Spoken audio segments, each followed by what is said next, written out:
Welcome back. You're watching The Perspective with Suwito from Red Planet, President Director of Red Planet Indonesia. So all the good things about Red Planet, and of course it all boils down to pricing or room rates that you're offering to your future guests or guests.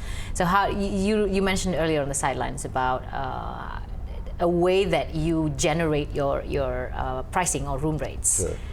What we do is like in the traditional way of people filling up the room, all the pricing, usually there's a bandwidth like how much price range that they do, but usually people do it manually. Right.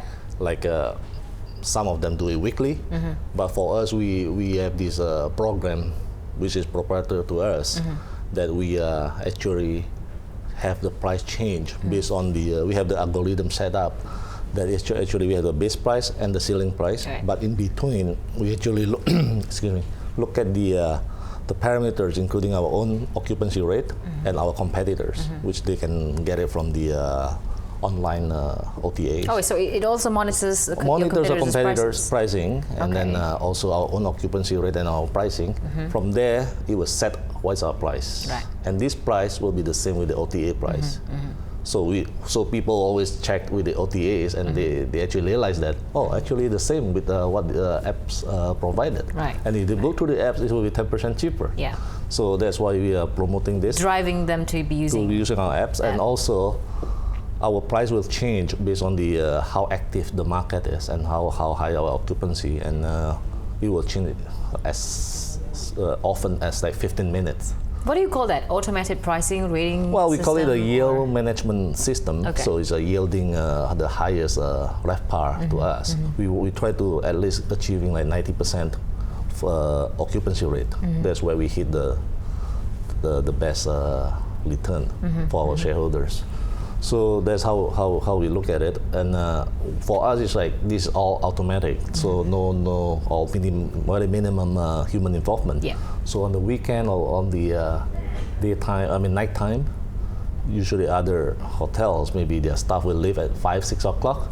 But we are still working 24 hours, 24/7. So it's always changing. When and as we know, for this type of value hotel, after at nighttime where we can achieve the highest rate, just like in airlines, right? If you book at the last minute, it will be more expensive. Correct. Especially long weekends or towards weekends, is that? And long weekend, usually people don't work, but our system still work 24/7. So that's how we can achieve the highest rate. And what's your occupancy fluctuation at the moment? Are you more full on the weekday, or is people are just? It's actually from the middays to weekend. We always very high at the 90s, and usually Monday, Tuesday, and sometimes Wednesday is probably lower, can be ranged from 60 to 70. So average is about 70 something, close to 80. Any other services or facilities you're offering at your hotel besides? No, we only just offering bed and high pressure shower. That's it. We are very focused. We just focus on that. We only focus on the value hotel, and we outsource our retail, so we don't have to manage them. And we outsource our housekeeping. So that's how we're minimizing our costs as well. But how about F&B? Well, we outsource the F&B. We basically rent out the retail space to the outside operator. So, I mean, guests are still able to have access they do. They can. I mean, like, there is a retail F&B that open some area will open 24 hours. And usually where our hotel located is usually close to where the action is, where the amenities that open 24 hours. Convenience store definitely, usually is just next to us. Or in our building.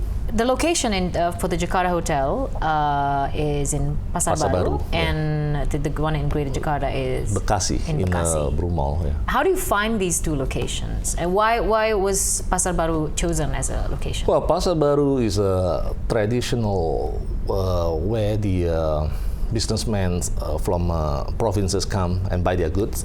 So that's what we think that, and happen to have that locations. So that's where we open our first hotel in Indonesia.